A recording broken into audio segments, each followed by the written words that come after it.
Continuamos con el estudio de la Suma Teológica de Santo Tomás de Aquino, hoy llevados obviamente por la Gran Asociación Bíblica, y llegamos a la cuestión 9 acerca de la inmutabilidad de Dios. Tras haber visto que Dios está presente en todas las cosas, en todos los lugares, surge la pregunta acerca de si cambia Dios cuando interactúa con su creación. Porque claro, en nuestro día a día usamos mucho el verbo cambiar, ¿no? Cuando alguien cambia de opinión, cuando una persona crece y cambia, o cuando las estaciones del año cambian también. Bueno, en la Biblia vemos también que supuestamente Dios se arrepiente o que Dios castiga. Claro, según nuestras acciones, esto pareciera sugerir que también se mueve y Dios cambia. Bueno, justamente Tomás de Aquino va a tratar acerca de la inmutabilidad de Dios en dos artículos. Una explicación sencilla que es la palabra inmutable. Bueno, inmutable significa que no cambia.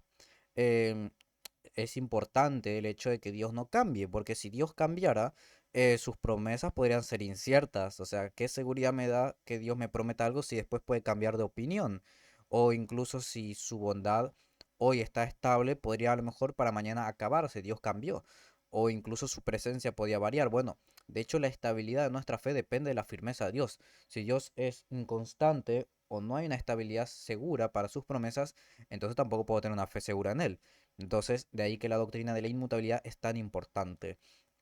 Antes del artículo 1, Tomás dice lo siguiente: de lo dicho se sigue que hay que tratar ahora sobre la inmutabilidad y la eternidad divina que se sigue de la inmutabilidad.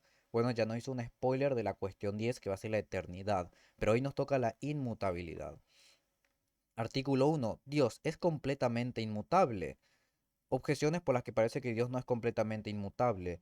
Lo que se mueve a sí mismo de algún modo es mutable, pero como dice Agustín, el espíritu creador se mueve más allá del tiempo y del espacio, luego Dios de algún modo es mutable. 2. En el libro de la sabiduría, capítulo 7, versículo 24, se dice que la sabiduría supera en movilidad a todos los móviles, pero Dios es la misma sabiduría, luego Dios es móvil.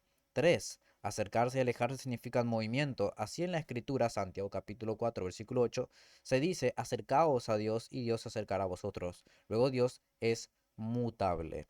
Bien, se toman tres objeciones distintas. La primera objeción tiene que ver con que Dios se mueve a sí mismo. Agustín de Hipona, siguiendo una forma de hablar de Platón, afirma que el creador se mueve entre comillas, aunque no en el tiempo ni en el espacio. Acá está haciendo una referencia al tema de las operaciones internas, como son el entender y el amar. Tema que va a ser importante cuando toquemos Trinidad, pero todavía falta eso. Pero bueno, si Dios realiza cosas como entender y amar, no implicaría entonces que está cambiando. Bueno, esta objeción es importante porque después nos obliga a aclarar que hablamos de movimiento o que hablamos de mutación en Dios. Luego tiene que ver con lo que se dice en sabiduría. Bueno, el libro de la sabiduría dice que la sabiduría, que para Tomás de Aquino es Dios mismo, es lo más móvil que todos los móviles. Y si Dios es la sabiduría misma, no implicarían que entonces se desplace y cambia. Bueno, vamos a ver luego cómo eso se explica. Y por último está lo que dice Santiago en la Escritura, que es acercaos a Dios y Él se acercará a vosotros. Bueno, pareciera entonces que nosotros, en función de lo que hacemos, Dios se aleja o Dios se acerca. Y eso no implicaría entonces que Dios se mueve y se altera. Bueno, eso luego hay que ver cómo conciliar el lenguaje de la escritura con la idea filosófica de la inmutabilidad. Contra esto, el sed contra dice, está lo que dice en Malaquías capítulo 3 versículo 6: yo soy Dios y no cambio, o yo soy Dios y no me mudo. Bien, este va a ser el fundamento para todo lo que se pueda interpretar desde acá. Si Dios mismo afirma que no cambia, entonces cualquier interpretación que se haga de la escritura o que se haga de algún padre de la iglesia tiene que ser conforme a lo que dice la escritura. Entonces, si Dios afirma que no cambia, hay que ver cómo conciliamos las otras respuestas. Bien, en el responde Agustín, Tomás de Aquino dice: respondo de lo establecido que queda claro que Dios es completamente inmutable. Primero, porque tal como quedó demostrado en la cuestión 2 artículo 3, existe un primer ser a quien llamamos Dios. Por ser primer ser requiere ser acto puro sin mezcla alguna de potencialidad, pues la potencia es absolutamente posterior al acto. Cuestión 3 artículo 1, todo lo que de alguna manera u otra se mueva de algún modo u otro está en potencia, por lo cual es imposible que Dios de algún modo se mueva. Bien, la primera objeción, o bueno, mejor dicho, la primera respuesta o argumento por el cual Dios es absolutamente inmutable es que Dios es acto puro. ¿ok? Dios es un acto puro sin mezcla de potencia. Todo cambio implica pasar de potencia a acto. Eso ya lo vimos ahí en la cuestión 2, artículo 3. Pero justamente como Dios es acto puro, es decir, no hay en él potencia que se esté esperando por cumplir o realizar o actualizar, entonces por ello no puede pasar de ser algo que no sea ya en plenitud. Dábamos el ejemplo, por ejemplo, de una semilla. Una semilla está en potencia de ser árbol, ¿ok? Está esperando a realizarse. Bueno, en Dios no sucede esto. Dios es acto puro, por lo tanto, no puede entonces haber potencia y por lo tanto es absolutamente inmutable, no puede cambiar.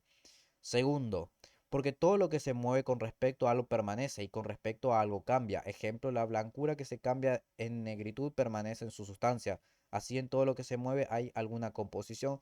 Quedó demostrado en la cuestión 3 artículo 7 que en Dios no hay ningún tipo de composición, sino que es completamente simple. Todo lo cual queda claro que Dios no puede mudarse. Bien, la segunda razón es la doctrina de la simplicidad divina, que esto lo vimos también en la cuestión 3 artículo 7. Un ser compuesto puede cambiar porque una parte se altera y una parte permanece. Por ejemplo, una persona que es blanca, si se va mucho tiempo a la playa de joda, pues bueno, después se quema y se vuelve más morocho, ¿no? Se vuelve más moreno. Bueno, la sustancia permanece, pero la cualidad cambia. Bueno, en Dios no hay partes ni tampoco hay composición. Por lo tanto, no hay base para que pueda haber un cambio en Dios. Dios es absolutamente simple y es un acto puro absolutamente, sin potencia, sin posibilidad de cambiar. Bien, y el tercero es porque todo lo que se mueve por su movimiento adquiere algo que antes no tenía. Dios, por ser infinito, comprende en sí mismo toda la plenitud de perfección de todo el ser. Cuestión 7 artículo 1, no pudiendo adquirir nada ni ampliarse en algo que antes no tuviera. De ahí que de ningún modo puede atribuirle movimiento. Fue por esto y como empujados por esta verdad, por lo que algunos antiguos determinaron que el primer principio era inmóvil. Bien, el tercer argumento es que Dios es plenitud infinita de perfección, ¿ok? Claro, quien cambia adquiere lo que antes no tenía o deja de tener algo que tenía, ¿ok? Pero Dios es infinito y posee toda perfección, entonces no puede adquirir nada nuevo ni tampoco perder nada, porque no hay perfección fuera de él que no pueda, que pueda adquirir o también perder. Entonces, por ejemplo, Dios no puede perder paciencia, no puede perder alegría, no puede pasar de estar alegre a estar triste o de estar de buen humor a enojarse. No hay manera de que eso pasara porque Dios sería pasible. Si fuese pasible habría una potencia, adquiriría algo o perdería otra cosa.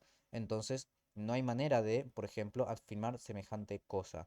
Dios, así como es acto puro, es simple y es impasible. Por lo tanto, con estos tres argumentos, Tomás de Aquino muestra que Dios no cambia. Y de hecho, así los filósofos más antiguos hablaron que ese primer principio tenía que ser inmóvil. Y bueno, justamente ese motor inmóvil era Dios. Entonces vemos que acá está la respuesta de que sí, Dios es completamente inmutable. Bien, respondiendo a las objeciones del principio, dice, en aquel texto Agustín usa los términos de Platón llamando movimiento a toda operación, y por eso decía que el primer motor se mueve a sí mismo. En este sentido se dice que son auténticos movimientos los actos de entender, querer y amar. Como quiera que Dios se entiende y se ama a sí mismo, dedujeron en sentido platónico que se mueve a sí mismo, pero no en el sentido que el movimiento y el cambio sean actos de lo que está en potencia, que es el sentido que le estamos dando ahora a la mutación y al movimiento. Bien, respondiendo a la primera objeción, cuando Agustín habla de que Dios se mueve, se refiere a las operaciones del entendimiento y la voluntad, claro, llamándolas entre comillas movimientos de manera analógica. Claro, para Platón, em, por ejemplo, pensar y amar son movimientos del alma, pero estos movimientos, entre comillas, no implican ni un cambio de potencia a acto, sino una actividad que es perfecta. Bueno, cuando decimos que Dios entiende o ama, no decimos que cambia, sino estamos hablando de algo que actúa internamente y eternamente en su propia vida. Por lo tanto, no hay ningún problema. Bien, a la 2, respecto a la sabiduría, se dice que la sabiduría es móvil en sentido metafórico, por cuanto difunde su semejanza hasta las últimas cosas, ya que nada podría existir si no procediera de la sabiduría divina, por cierta semejanza, como del principio eficiente y formal tal como procede la obra artesana de la ciencia del artesano. Como quiera que la semejanza a la sabiduría divina desciende gradualmente de los seres supremos, que son los que más participan de la semejanza, hasta los más ínfimos, que son los que menos participan. Se dice que hay un cierto movimiento y progresión de la sabiduría divina en las cosas. También decimos que el sol baja hasta la tierra porque sus rayos llegan hasta la tierra. En ese sentido, dice Dionisio, Todo proceso de la sabiduría divina llega hasta nosotros movidos por el Padre de las luces. Bien, básicamente esta es la respuesta en la primera oración. Sí sé que la sabiduría es móvil en sentido metafórico. Ya está, ¿ok? Así como cuando vos decís, qué sé yo, que el sol desciende a un valle o desciende al campo, lo decís porque la luz lo ilumina.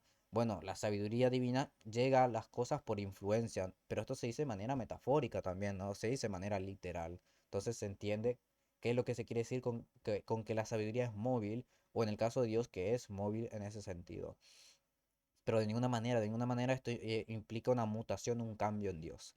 Bien, la tercera dice, en la escritura se dicen cosas de Dios en sentido metafórico, así como dice que el sol entra y sale de la casa cuando sus rayos llegan hasta la casa, así también se dice que Dios se acerca o se aleja de nosotros cuando recibimos el influjo de su bondad o cuando lo echamos en falta. Bien, lo mismo que la respuesta anterior. Se dice en manera metafórica. Estas expresiones bíblicas se dicen de manera analógica. Por ejemplo, cuando decimos que el sol entra en una casa, no lo decimos de manera literal, no es que el sol literalmente entra en nuestra casa, sino lo decimos cuando entran los rayos de luz. Bueno, del mismo modo, Dios, entre comillas, se acerca cuando nosotros le concedemos espacio y estamos en comunión con Dios. O se aleja cuando nosotros nos cerramos a Él por el pecado. Bueno, pero esto no implica un cambio en Dios. No es que Dios se está acercando, alejando. De hecho, es un cambio en nosotros respecto a la influencia de Dios. El problema es de si Dios está cerca o está lejos, está en nosotros. Nosotros somos los responsables. O sea, ponerle, por ejemplo, un faro, ¿sabes? De estos de luz que hay en las costas de los mares. Bueno, un barco que se acerca ve la luz más intensa, un barco que se aleja la ve más débil, pero el faro no se mueve ni cambia su intensidad, el faro sigue exactamente igual en su lugar. Bueno, de la misma manera sucede con Dios. O sea, cuando sentimos que está entre comillas más cerca o más lejos, en realidad somos nosotros quienes nos estamos acercando o alejando de la luz de Dios. Entonces, el problema no está en Dios. Dios sigue siendo absolutamente inmutable. Nosotros somos los que cambiamos y somos mutables. Bien, pasamos entonces al artículo 2. Bueno, me acabo de dar cuenta que la pregunta la puse mal, no importa, pero la pregunta es esta. ¿Es la inmutabilidad propia solo de Dios? O sea, ¿solamente Dios es inmutable? Bueno, vamos a verlo ahora. Eh, Ahí está, bien. Objeciones por las que parece que no es propio de Dios ser inmutable. Dice el filósofo, alias Aristóteles, que la materia está en todo lo que se mueve, pero hay algunas sustancias creadas como los ángeles, almas, que según algunos no tienen materia, luego no es propio de Dios ser inmutable. 2. Todo lo que se mueve por algún fin. Lo que ya ha conseguido el último fin no se mueve. Pero algunas criaturas como los bienaventurados ya llegaron al último fin, luego algunas criaturas son inmóviles. Bien, acá se apela a dos argumentos que son respecto a los ángeles y respecto a los bienaventurados, es decir, a los creyentes que ya están en el cielo, que por ejemplo van a tener cuerpo de resurrección. Por ejemplo, Aristóteles dijo que lo mudable requiere materia. Claro, si los ángeles y el alma no tiene materia y la materia es la condición del cambio, ¿no podrían entonces los ángeles creados ser inmutables como Dios? Esa es la pregunta que se plantea. En el caso, por ejemplo, los bienaventurados, por ejemplo, todo lo que se mueve lo hace hacia un fin. Si un santo ya está en el cielo, ya alcanzó su último fin, ya alcanzó lo que quería. Es lo que de hecho deseamos todos nosotros. Bueno, pareciera entonces que no está en movimiento. ¿No sería entonces inmutable como Dios también? Bien, ahí la pregunta también es otra, si la perfección de los santos lo pone al nivel de Dios. Bien, es una buena objeción. La tercera dice, todo lo que es mudable es variable, pero las formas son invariables, pues tal como dice en el libro, la forma consiste en una esencia simple e invariable. Luego, no solo es propio de Dios ser inmutable. Bien, básicamente lo que se dice es que si la forma como esencia simple es invariable, si las formas luego no cambian, ¿por qué decir que solo Dios es inmutable? Bueno, vemos que nuevamente acá hay que ver cómo se vincula la idea de la inmutabilidad con la naturaleza de las formas filosóficas. Bien, contra esto está lo que ahí dice abajo, está lo que dice Agustín de Hipona, solo Dios es inmutable, pero lo que él hace porque procede de la nada es mutable. Bien, se apela justamente acá a un principio que va a ser importante, es la diferencia radical entre creador y criatura. Todo lo creado ha salido de la nada y por ello depende de Dios. Y si depende de Dios puede luego cambiar. Bien, esa es la respuesta y Tomás acá va a dar una respuesta que yo la tuve que partir acá en tres en pantalla porque es una respuesta larguísima. O sea, qué ganas tenía Tomás de responder. Claro, como encima son pocos artículos, por lo menos dijo, bueno, el artículo que lo voy a hacer largo. Bueno, más o menos lo que hizo acá. Bien, paso a leer la respuesta. Y bueno, la respuesta es bastante sencilla, aunque parece bastante extensa. A ver, es extensa, pero es bastante sencilla de entender. Dice, respondo, solo Dios es completamente inmutable. Toda criatura de algún modo es mutable. Pues hay que saber que mutable se puede decir de algo de dos formas. Una, por la potencia que alberga en sí mismo, otra por la potencia que hay en otro. Pues todas las criaturas antes de que existieran no era posible que existieran por una potencia creada, pues nada creado es eterno, sino solo Dios, sino solo por la potencia divina en cuanto que Dios podría constituirlas en ser. De la misma forma que de Dios dependen que las cosas tengan ser, de la misma forma depende de la voluntad de Dios que lo conserven. Pues conservar el ser no es más que estar recibiendo siempre el ser, ya que si Dios retirase su influjo, todo quedaría reducido a nada, como consta en Agustín.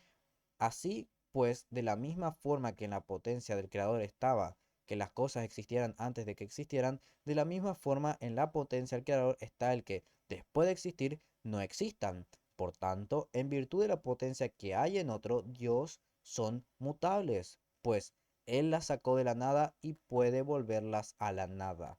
Si se dice de algo que es mutable por la potencia existente en sí mismo, así también de algún modo toda criatura es mutable, pues en las criaturas hay una doble potencia, la activa y la pasiva. Llamo potencia pasiva aquella por la cual algo puede alcanzar su perfección, bien sea la del ser, bien sea la del fin. Si consideramos la mutabilidad de algo por su potencia para ser, no todas las criaturas son mutables, sino solo aquellas en las que se da algo que también puede darse en su no ser. Por eso, los cuerpos inferiores son mutables en su mismo ser sustancial, pues su materia es compatible con la privación de su forma sustancial y con su ser accidental, siempre que la existencia del sujeto tolere la privación de la accidentalidad. Ejemplo, el sujeto hombre es compatible con no blanco, y así puede cambiar de blanco a no blanco. Pero si tal accidente proviene de los principios esenciales, su ausencia sería incompatible con la conservación del sujeto, y por tanto, este no puede cambiar con respecto a aquel. Ejemplo, la nieve no puede volverse negra. Por su parte, en los cuerpos celestes la materia no sufre la privación de la forma, porque la forma actualiza toda la potencialidad de la materia. Por eso no son sustancialmente mutables, sino solo según su sustancia local, porque el sujeto sufre la privación del lugar. Las sustancias incorpóreas, que son formas subsistentes y que, sin embargo, en sí mismas tienen idéntica relación a la existente entre potencia y acto, no sufren la privación del acto porque el existir sigue a la forma y nada se destruye si no se pierde la forma. Como quiera que en la forma no hay potencia para el no ser, tales sustancias son inmutables e invariables según el ser. Es lo mismo que dice Dionisio. Las sustancias intelectuales creadas están exentas de generación y corrupción, lo mismo que las incorpóreas e inmateriales. Sin embargo, en ellas hay una doble mutación, una doble mutabilidad. Una, porque están en potencias ordenadas a un fin. Por eso en ellas se da la mutabilidad de elección entre bien y el mal, como dice el Damasceno. Es el Damasceno. Otra vez el Juan Damasceno. Apareció en la cuestión 8. Llevaba rato sin aparecer el Juan Damasceno.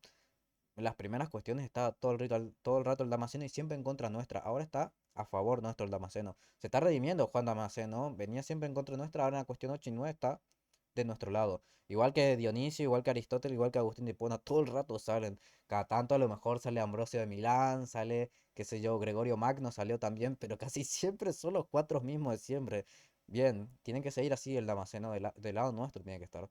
Otra, por el lugar, por cuanto por su poder limitado pueden alcanzar una situación que antes no tenían. Esto no puede decirse de Dios, el cual por su infinitud llena todo lugar. Como dijimos anteriormente en la cuestión 8 artículo 2, así pues, en toda criatura hay potencia para la mutación, o bien sustancialmente, como los cuerpos corruptibles, o bien localmente, como los cuerpos celestes, o bien por su ordenación al fin o por la aplicación a su capacidad para diversas cosas, como los ángeles. Universalmente todas las criaturas en general son mutables por el orden del creador en el cual está el que las cosas existan o no. Por todo lo cual, y como quiera que en Dios no se da ninguno de estos modos de mutabilidad, es propio de él ser completamente inmutable. Bien, Tomás de Aquino básicamente lo que dice es que no hay manera de aplicarle nada de esto a Dios. Dios es absolutamente inmutable en el sentido absoluto de la palabra. Aún así, hace una distinción de dos clases de mutabilidad. La mutabilidad por poder de otro, o sea, antes de existir las criaturas eran posibles, pero solamente por el poder de Dios, no por un poder creado. Entonces, el hecho de que Dios las haya hecho existir implica que podrían haber dejado, o sea, se podrían haber dejado en la nada. Entonces, bueno, de manera analógica, si supongamos Dios retirase su capacidad de conservar, entonces las criaturas dejarían de existir, porque todas las criaturas son mudables bajo el poder de Dios. O sea, Dios las puede hacer cambiar a todas, porque, por ejemplo, pueden pasar de existir a no existir, o sea, simplemente porque Dios podría querer. Entonces vemos que, por ejemplo, el poder sostiene continuamente el ser de las criaturas. Luego, si Dios no lo hiciese, entonces implicaría luego eso un cambio. Luego tiene que ver con la mutabilidad por poder propio. Claro, las criaturas tienen potencia, ya sea para alcanzar la perfección del ser o un fin. Y eso depende totalmente de la naturaleza de cada cosa. Por ejemplo, los cuerpos corruptibles, que acá él llama, son mutables tanto en su ser esencial como en sus cualidades. O sea, pueden dejar de ser lo que son o cambiar sus características. Qué sé yo, la temperatura, el color, el pelo se me puede caer. Entonces, ahí hay una potencia en el sentido absoluto. Luego están lo que él llama los cuerpos celestes, que claro, según la cosmología antigua, estos no cambian en su esencia, pero sí pueden cambiar de lugar. Hoy más o menos podrías ilustrarlo diciendo que algunos seres cambian de posición, pero no pierden su naturaleza. Pero la que creo que queda más claro es el hecho, por ejemplo, de los espirituales. Los ángeles no pueden perder su ser una vez creados, porque son seres sempiternos. Bueno, si son sempiternos, es por su forma subsistente no admite privación de existencia, pero tienen luego dos formas de mutabilidad. Una que es el hecho que pueden moverse de un lugar al otro. Claro, está de un lugar y después cambia a otro lugar, porque el ángel se traslada. No, no está en todos los lugares, no es omnipresente el ángel. El ángel tiene lugares locables. O incluso pueden elegir entre el bien y el mal. De ahí que tenés ángeles buenos y ángeles malos, es decir, los demonios. Entonces vemos que ahí hay una mutabilidad. Bueno, todo esto no se aplica a Dios. Nada, nada de esto se aplica a Dios porque Dios carece de toda potencia. Dios es absolutamente acto puro, es absolutamente simplísimo. Entonces, no. No hay otro ser que pueda ser inmutable como Dios. Bien, las respuestas a las objeciones. Esta objeción se refiere a la mutabilidad sustancial occidental, pues de este tipo de movimiento trataban los filósofos. Los ángeles buenos, además de la inmutabilidad del ser que tienen por naturaleza, poseen por poder divino la inmutabilidad de elección. Sin embargo, en ellos está la mutabilidad de situación. 3. Las formas son invariables porque no pueden ser sujeto de variación, sin embargo, pueden variar si por ellas varía el sujeto. Por eso queda claro que varía según lo que son, ya que no son seres por sujeto, por ser sujetos, sino porque están en el sujeto. Bien, básicamente yo sintetizo lo que se está diciendo acá, por eso leí las tres juntas. Todo aparente cambio no está en Dios, sino que está en nosotros. Por ejemplo, cuando dice que Dios se arrepiente o Dios castiga, no lo hace en función de que hay un cambio pasible en Dios, sino que hay un cambio en cuanto a nuestra relación se dio con Dios. Entonces nosotros en plenitud absoluta de Dios recibimos aquello que literalmente nosotros mismos nos buscamos. Entonces, eso no hay luego una mutabilidad o una pasibilidad de Dios, sino hay un cambio en nuestra relación con Dios. Entonces, em, toda criatura, por muy estable que parezca, puede en algún sentido cambiar. Por lo menos puede cambiar en el sentido de dejar de existir. Porque solo Dios no depende de nada. Solamente Dios da el ser de todo y permanece idéntico a sí mismo. Luego, no hay ninguna criatura que su esencia sea su propia existencia como sucede con Dios, que es el ser subsistente en sí mismo. Entonces llegamos al final de la cuestión 9 acerca de la inmutabilidad de Dios y esto nos ayuda tremendamente a contemplar la constancia de Dios, porque no hay nada en Dios que pueda pasar de potencia a acto o pueda añadirse a él. O sea, de ahí la frase de que Dios es el mismo ayer, hoy y por los siglos. Entonces esto de hecho nos permite ser digno de confianza, porque todo en nuestro entorno cambia, las opiniones cambian, nuestros propios sentimientos cambian y podemos incluso perder o ganar cosas. Bueno, solamente Dios de manera absoluta permanece. Y esto nos da mucha confianza porque sabemos que el amor de Dios no cambia, la gracia en Dios no cambia, las promesas en Dios no se acaban, no cambian de opinión. Y esto al mismo tiempo también nos debe llamar un poquito la atención, porque si nosotros carecemos de un crecimiento espiritual, no es porque Dios esté lejos, es que nosotros nos estamos alejando de Dios, no le estamos dando el lugar, porque Dios no va a cambiar, Dios sigue siendo exactamente el mismo que es siempre. De ahí que lo siguiente que vamos a tratar luego de la inmutabilidad es la eternidad de Dios, que vamos a ver en la cuestión número 10, llevados por la gran asociación bíblica.